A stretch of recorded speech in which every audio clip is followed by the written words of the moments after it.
নমস্কার, আপনারা দেখছেন জেলার ১ নম্বর online TV channel Birbhum RC TV. শুরু করছি আজকের সংবাদ। বিস্তারিত সংবাদে যাবার আগে দেখে নেব সংবাদ শিরোনাম।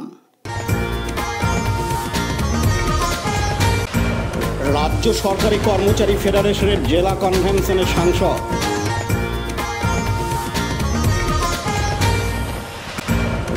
খারাপ অবস্থায় আই লাভ দুবরাজপুর লেখা লাইটিং ফলক।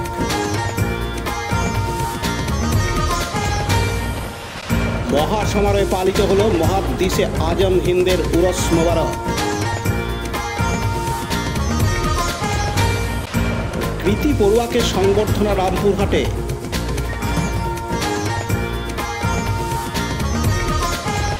পার্শ্ব শিক্ষক ঐক্যমঞ্চের বার্ষিক সমাবর্তন ও সংবর্ধনা সভা।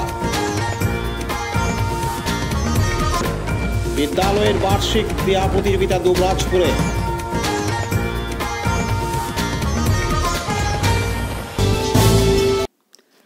রাজ্য সরকারি কর্মচারী ফেডারেশনের জেলা কনভেনশনে এসে রাজ্য সরকারের বকেয়া ডিএ মুখ খুললেন সাংসদ শতাব্দী রায়। তার দাবি, সব ক্ষেত্রে সবসময় চাওয়া পাওয়া থাকবেই, সব চাওয়া সবসময় পূরণ হয় না, কিন্তু তার মানে সব পাওয়াগুলো ভুলে গেলে হবে না। আরও কিছু চাওয়া থাকবে, সেগুলো নিয়ে আলোচনাও হবে, কিন্তু পাওয়া ভুলে গেলে চলবে না। একই সঙ্গে তিনি জানান, বকেয়া ডিএ নিয়ে মুখ্যমন্ত্রীর সঙ্গে আলোচনা হচ্ছে। পাশাপাশি তার দাবি, রাজনীতিবিদরা নয়, মানুষ সৎ বা অসৎ হয়। একজন অসৎ হলে নেত্রীকে অসৎ বলা যায় না। পরিবারের একটি ছেলে চোর হলে পুরো পরিবার খারাপ হয়ে যায় না। অনেক কাজ হলে কিছু ভুলও কাজও হয়, তাই বলে কাজ বন্ধ রাখা যায় না। এদিন সাংসদ শতাব্দী রায় জানান, সবসময় আমি বলি যে জীবনে সবসময় চাওয়া পাওয়ার মধ্যে ডিফারেন্স থাকে। তো একটা যদি কর্মচারী ফেডারেশন, তো কর্মচারী চাওয়া পাওয়ার মধ্যে তফাৎ থাকবে। সবার মধ্যে যখন তফাৎ থাকে সেই অর্থেই বলা হয়েছে। ওরা বুঝবে, মমতা ব্যানার্জির সঙ্গে কথা বলছে, মমতা ব্যানার্জি নিশ্চয়ই সেটা ভাবছেন, মমতা ব্যানার্জি সেটা সময় নিশ্চয়ই সিদ্ধান্ত জানাবেন। অখিলগিরি বলছেন যে শাহজাহান শেখ কোথাও আছে, অসুস্থতার জন্য তিনি কোথাও চলে গেছেন। আপনারও কি তাই মনে হয় যে পুলিশ খুঁজে পাচ্ছে না শাহজাহানকে? আমি কোনো দেখিনি, ঠিক আছে? অখিলগিরি তাকে দেখেছে কি? অখিলগিরি কোথায় বলছে আমি কি করে বলবো অখিলগিরি কোথায় বলছে? না অখিলগিরিকে আমি জানি, না শাহজাহানকে।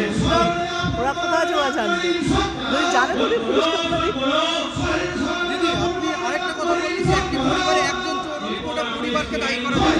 দল তো বারবার বলেছে যে বিরোধীদের চক্রান্ত, কেউ চুরি করেনি, মানে চুরি স্বীকার করে নেওয়া কি, মানে পরিবারের বাকিদেরকে বাঁচানো?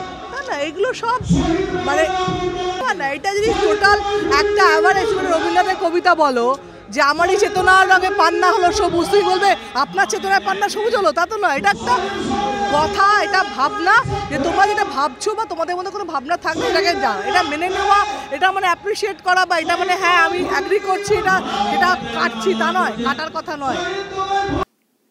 পার্থ দাসের report, Birbhum RC TV, Suri.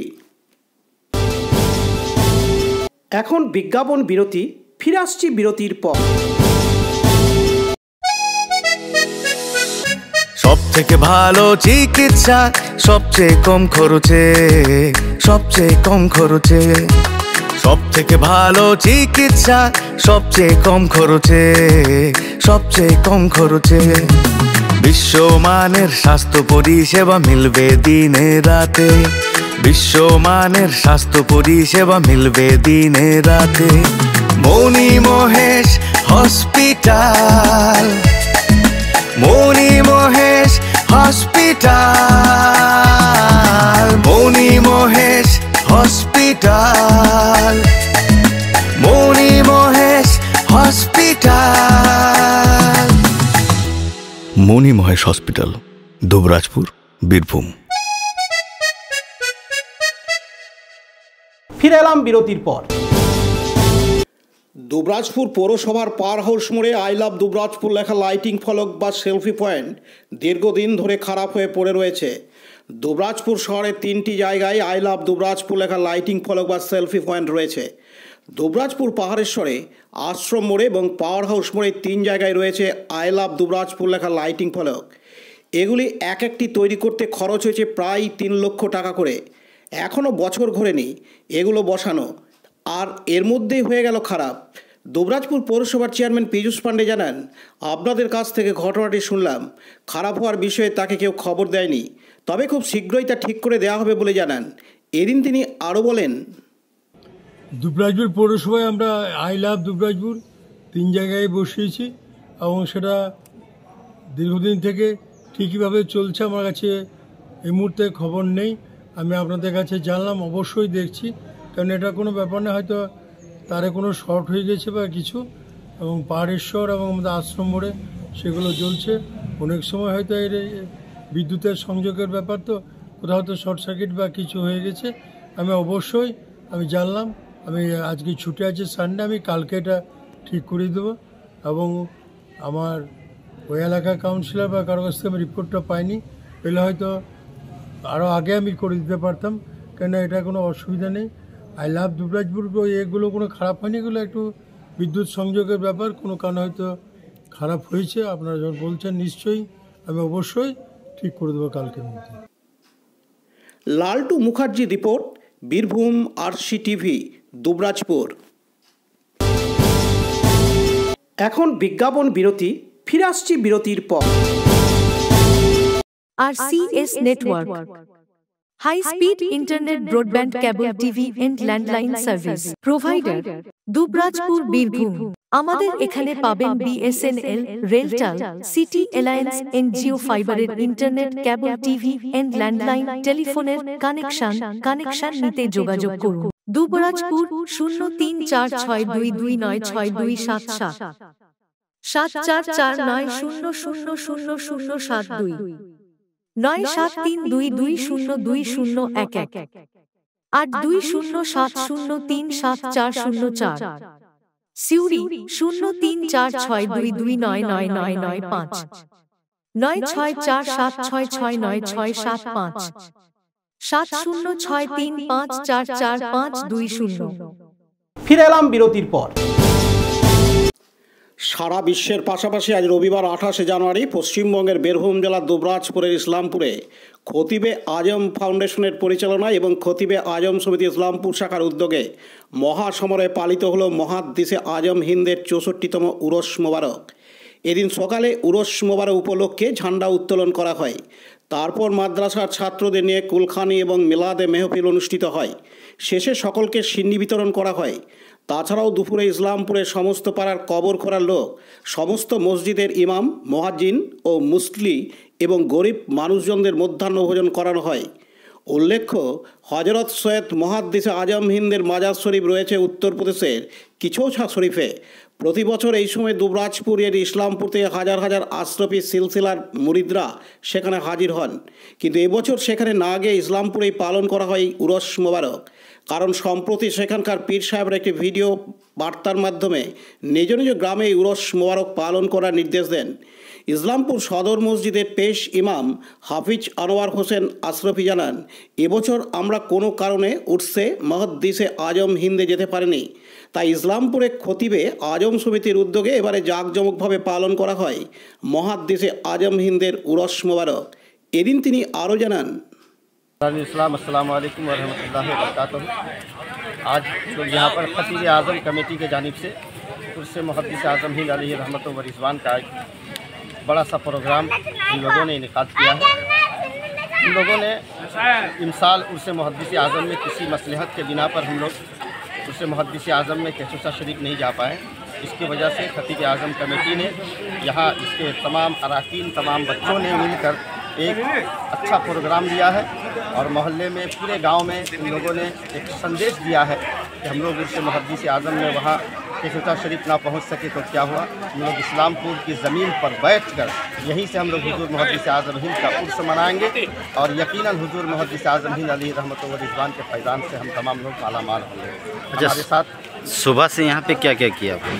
सुबह से लेकर सबसे पहले यहाँ पर कुरान की तिलावत की गई, फिर कुलखानी की गई, उसके बाद कुछ मनकबत के अशार नात शरीफ पढ़ी गई, कुछ बातें पेश की गई और फिर तराना के साथ, परचम कुशाई के साथ फिर कुलखानी पूरा फातिया मुकम्मल किया गया। इसमें बहुत सारे बच्चे, बड़े, बहुत सारे जवान, बहुत सारे बूढ़े मौजूद थे।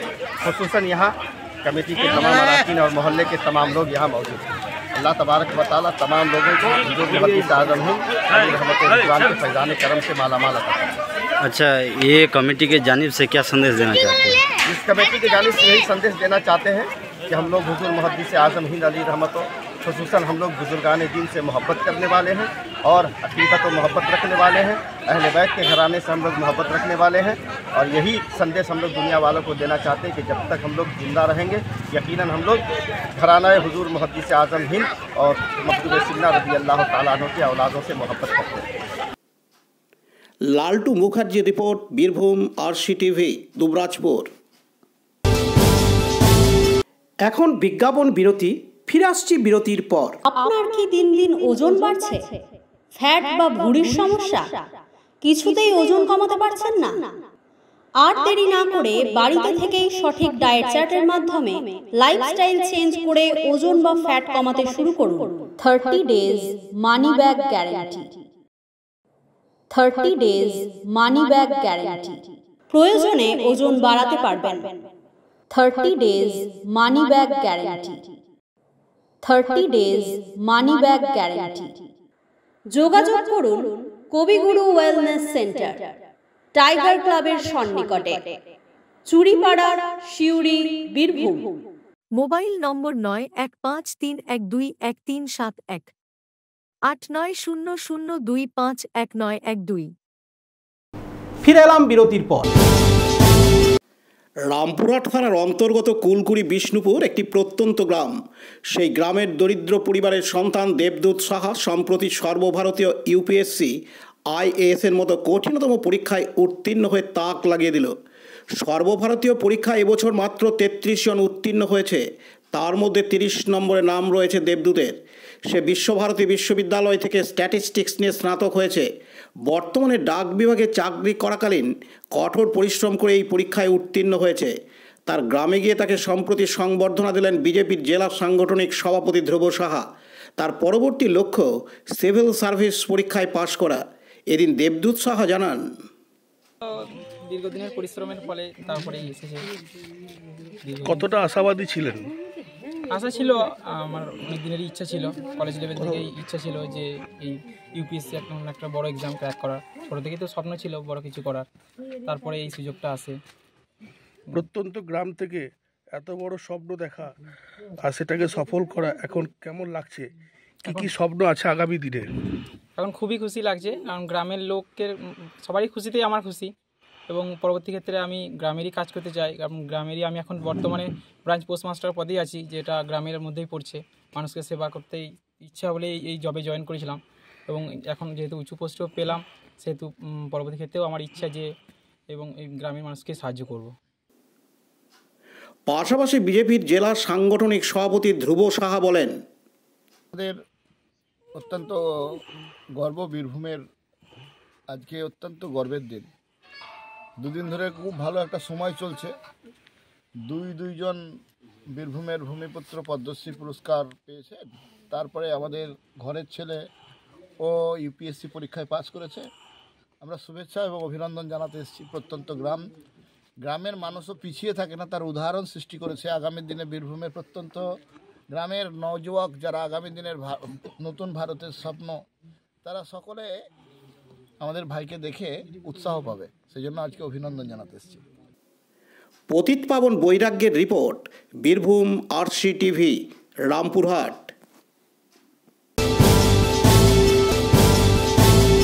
এখন বিজ্ঞাপন বিরতি, ফিরে আসছি বিরতির পর। জ্যোতিষ তন্ত্র যন্ত্র ও রত্নে অশুভ গ্রহের স্থায়ী প্রতিকার করা হয়। জ্যোতিষ ও বাস্তু সম্রাট শ্রী শিবশঙ্কর। জীবনে যে কোনো সমস্যা, যেমন মাঙ্গলিক দোষ, কালসর্প দোষ, গুরুচণ্ডাল দোষ, বাস্তু দোষ, দৈন্য যোগ, দাম্পত্য কলহ, সন্তান, শনি সাড়েসাতি সহ বিভিন্ন জটিল সমস্যার সমাধান করা হয়। এছাড়া পড়াশোনায় বাধা, চাকরিও বাধা, বিবাহে সমস্যা, ব্যবসায় ক্ষতি প্রভৃতি সমস্যার গ্যারান্টি সহকারে প্রতিকার করা হয়। কুষ্ঠি, ঠিকুজি ও বিবাহের জটক বিচার করা হয়। চেম্বার, দুবরাজপুর, ওয়ার্ড নম্বর 6, মা আনন্দময়ী মন্দিরের পাশে, বীরভূম। বুকিং এর জন্য ফোন করুন 7908384147। ফিরে এলাম বিরতির পর। পার্শ্ব শিক্ষক ঐক্যমঞ্চ দুবরাজপুর ব্লক কমিটির বার্ষিক সমাবর্তন ও সংবর্ধনা সভা অনুষ্ঠিত হল দুবরাজপুরের হেতমপুর রাজ উচ্চ বিদ্যালয়ে। এবছর তাদের এই অনুষ্ঠান দ্বিতীয় বর্ষে পা দিল। এদিন এই অনুষ্ঠানে উপস্থিত ছিলেন দুবরাজপুর ব্লকের তৃণমূলের যুগ্ম আহ্বায়ক রফিউল হোসেন খান ও অরুণ কুমার চক্রবর্তী। পাশাপাশি উপস্থিত ছিলেন দুবরাজপুর পৌরসভার চেয়ারম্যান পীযূষ পাণ্ডে, তৃণমূলের দুবরাজপুর শহর সভাপতি স্বরূপ আচার্য সহ আরও অনেকে। এদিন মেটেলা উচ্চ বিদ্যালয়ের পার্শ্ব শিক্ষিকা রীনা গুহ ও জোবলাই উচ্চ বিদ্যালয়ের পার্শ্ব শিক্ষক দীনবন্ধু ঘোষ অবসর গ্রহণ করায় তাদেরকেও সংবর্ধনা জানানো হলো। এদিন পার্শ্ব শিক্ষকরা তাদের জীবনের নিত্য নতুন অভিজ্ঞতার কথা তুলে ধরেন। এলাকার স্থানীয় নেতারা তাদের সঙ্গে যে কোনো সময় যোগাযোগ রাখেন না তাও তুলে ধরেন। এদিন পার্শ্ব শিক্ষক সংগঠন ঐক্যমঞ্চের সদস্য নয়ন মুখার্জি জানান, পার্শ্ব শিক্ষক ঐক্যমঞ্চের পক্ষ থেকে যে সমস্ত পার্শ্ব শিক্ষকরা 2023 সালে অবসর নিলেন তাদের বিদায় সম্বর্ধনা জানাচ্ছি। এটা আমাদের দ্বিতীয় বর্ষ।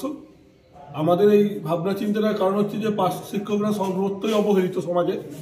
সে কোন স্কুল কীরকমভাবে সম্বর্ধনা দিলেন বা দিলেন না সেটা যাতে পার্শ্ব শিক্ষকের সম্মানে না লাগে, তিনি যাতে অন্তত বোধ করেন যে সংগঠন আমার পাশে আছে, সেই সিদ্ধান্ত থেকেই আমাদের মাথায় আসে যে কোনো স্কুল বা কোনো সমাজ তাকে সম্বর্ধনা দিক বা না দিক, আমরা সংগঠনগতভাবে তাকে সম্মান জানাবো। এই ভাবনা থেকেই আমাদের দ্বিতীয় বর্ষ। কয়জন কাজকে সংবর্ধনা জানাচ্ছেন? আমাদের আজকে দুজন আছেন মেটেলা স্কুলের পার্শ্ব শিক্ষিকা রীনা গুহ মশাল এবং জোপলা স্কুলের দীনবন্ধু ঘোষ মহাশয়। লালটু মুখার্জি রিপোর্ট, বীরভূম RCTV, দুবরাজপুর। দুবরাজপুর ব্লকের হেতমপুর রাজ উচ্চ বিদ্যালয়ের বার্ষিক ক্রীড়া প্রতিযোগিতা অনুষ্ঠিত হলো আজ রবিবার 28 জানুয়ারি। বার্ষিক ক্রীড়া প্রতিযোগিতা অনুষ্ঠিত হয় হেতমপুর রাজ উচ্চ বিদ্যালয়ের নিজস্ব গড়ের মাঠে। 26টি ইভেন্টে মোট 350 জন ছাত্রছাত্রীরা অংশগ্রহণ করেছিল। গত 25 জানুয়ারি তারিখ থেকে হয়েছে বাছাই পর্ব। আজ ছিল ফাইনাল, যেখানে 100 মিটার দৌড়, 200 মিটার দৌড়, বস্তা দৌড়, বিস্কুট দৌড়, হাই জাম্প, লং জাম্প সহ আরও অনেক খেলা হয়েছে। এদিন বার্ষিক ক্রীড়া প্রতিযোগিতায় উপস্থিত ছিলেন সরকারি আইনজীবী মলয় মুখার্জি, জেলা পরিষদের কর্মাধ্যক্ষ অরুণ কুমার চক্রবর্তী, দুবরাজপুর পঞ্চায়েত সমিতির কর্মাধ্যক্ষ রফিউল হোসেন খান, জেলা পরিষদের সদস্য মুনমুন ঘোষ, দুবরাজপুর শিশু সারদা বিদ্যাপীঠের প্রধান শিক্ষক সহ স্কুলের সমস্ত শিক্ষক শিক্ষিকা ও পড়ুয়ারা। এদিন হেতমপুর রাজ উচ্চ বিদ্যালয়ের প্রধান শিক্ষক চিন্ময় চ্যাটার্জি জানান, রাজ হাই স্কুলে আজকে আমাদের যে অ্যানুয়াল স্পোর্টস বার্ষিক ক্রীড়া প্রতিযোগিতার অন্তিম দিন, এটা 25 তারিখ থেকে বাছাই পর্ব শুরু হয়েছিল 350 জন প্রতিযোগীকে নিয়ে এবং 26টা ইভেন্টকে নিয়ে। আচ্ছা, বস্তা দৌড়, বিস্কুট দৌড়, high jump, long jump, 100 meter, 200 meter, এইসব। ছেলে মেয়েদের মধ্যে কেমন সাড়া পাচ্ছেন? দুর্দান্ত, দারুণ সাড়া। লালটু মুখার্জি রিপোর্ট, বীরভূম RCTV, দুবরাজপুর। আজকের সংবাদ এই পর্যন্ত। পরবর্তী সংবাদের জন্য চোখ রাখুন বীরভূম RCTVর পর্দায়। নমস্কার।